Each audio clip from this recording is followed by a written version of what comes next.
Khalil Gibran, in his landmark book, The Prophet, said that you give but little when you give of your possessions. It is when you give of yourself that you truly give. And today we're here to recognize a man who epitomized that. For 22 years, Mr. Morse dedicated his life to the establishment and development of the corporation, its employees, and the development of the nation through the provision of water and sewage services. He oversaw the development and Bahamianization of the corporation, moving it from its humble beginnings and preparing it for the future. He developed the barging initiative to meet the demands of New Providence. He negotiated the first collective agreements.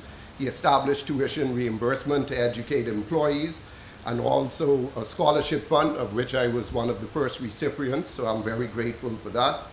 He oversaw the integration of family islands into the water and sewage family, and he also oversaw the first public-private partnership for water production. I can hear my daddy now bragging about what George Morse was doing and how he was so smart.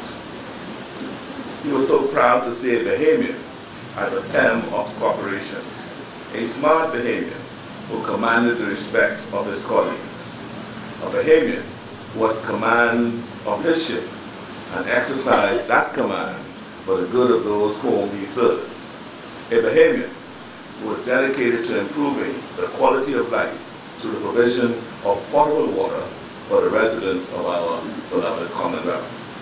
We have paused on this day in the year of our Lord to recognize the achievement of a distinguished Bahamian son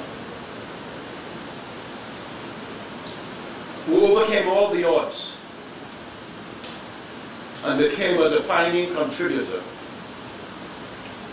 in the Commonwealth of the Bahamas. Ladies and gentlemen, it is for me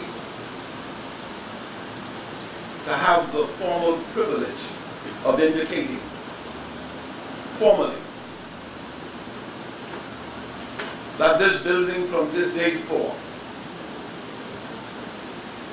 will be known as the E. George Morse Building. Will you join me in applause? George is a loving husband, a devoted father, grandfather, and uncle, a dynamic executive, and a proud Bahamian. Yeah. The 22 years he spent as general manager of the Water and Sewage Corporation was one of the highlights of his professional life. It was a position from which he drew tremendous pride because it allowed him to spearhead the transformation of a vital service and gave him opportunities to improve the quality of life for Bahamians across our archipelago.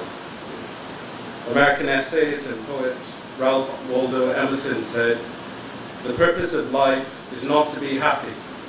It is to be useful, to be honorable, to be compassionate, to have it make some difference that you have lived and lived well."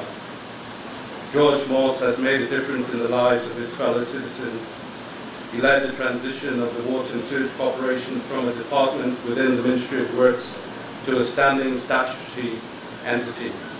Of course, he could not do this without the support of his executive team and the whole Water and Sewage Corporation family. As general manager, he worked with the government to recruit the right staff at every level of the organization to make the necessary infrastructural upgrades. Anyone who knows my father knows that he epitomizes what a hands-on leader looks like. Resolute, tireless, and stern. George Morse always asked more of himself than he ever demanded of anyone under his authority. He could suffer nothing less than excellence in his own performance. As the first Bahamian general manager for the corporation, he learned a great deal on the job. He never stopped learning. He never stopped researching, never stopped improving himself so that he could in turn improve the organization he served.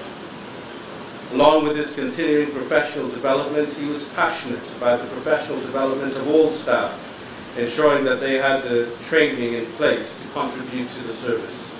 He maintained an open door policy with employees, and over the years, Many men and women inside and outside of the corporation benefited from his quiet wisdom as he played the role of mentor and guide. Ladies and gentlemen, now that legacy written in water will be commemorated with the naming of the Water and Sewerage Corporation's building. We, the family of E. George Morse, could not be more proud of him. We could not be more proud of his accomplishments, and we could not be more proud that his colleagues, his government, and the country he loves so deeply have honored him in this way.